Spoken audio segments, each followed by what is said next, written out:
Salut à tous et bienvenue sur Info Plus. Aujourd'hui, nous allons plonger dans la crise actuelle du Bitcoin et du marché des crypto-monnaies.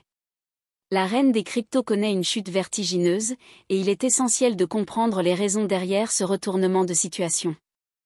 Accrochez-vous, c'est parti. Ce vendredi 28 février, le Bitcoin a chuté sous la barre des 80 000 $ pour la première fois depuis novembre 2024. À 9h30 heure française, il s'échangeait juste au-dessus de 79 000 $. Cela représente une perte de 28% depuis son sommet historique de 109 000 $, atteint le 20 janvier, jour de l'investiture de Donald Trump. Cette chute n'a pas seulement affecté le Bitcoin. En effet, en tant que première crypto-monnaie du marché, sa descente a entraîné le reste du marché des cryptos dans le rouge.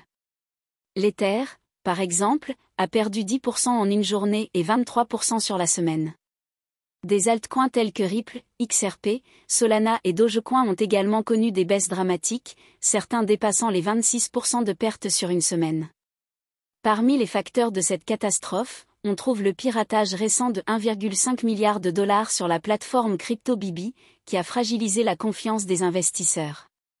De plus, les inquiétudes autour de la politique commerciale de Donald Trump poussent les investisseurs à se détourner des actifs jugés risqués, y compris les crypto-monnaies.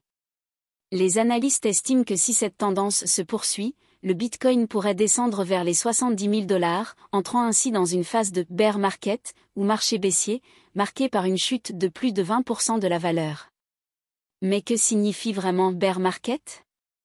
Dans le jargon financier, un bear market est une période où les actifs voient leur valeur chuter de plus de 20%. À l'inverse, un bull market désigne une phase de hausse de plus de 20%. Le marché des crypto-monnaies est particulièrement volatile, oscillant entre ces deux phases. Les investisseurs doivent donc faire preuve de prudence. Les mouvements récents ne sont pas seulement des chiffres, mais reflètent une dynamique largement influencée par la psychologie du marché. La situation actuelle soulève des questions cruciales. Les investisseurs doivent-ils vendre ou patienter dans l'espoir d'un rebond ? Alors que le marché continue de trembler, il est essentiel de rester informé et d'adapter ses stratégies en conséquence. N'hésitez pas à partager vos réflexions sur le Bitcoin et le marché des crypto-monnaies dans les commentaires ci-dessous. Pensez-vous que la chute se poursuivra ? Et surtout, n'oubliez pas de vous abonner pour ne rien rater de l'actualité crypto. Partagez vos opinions dans les commentaires ci-dessous. N'oubliez pas de liker, de vous abonner et de rester à l'écoute pour plus d'infos sur cette situation. Merci et à bientôt.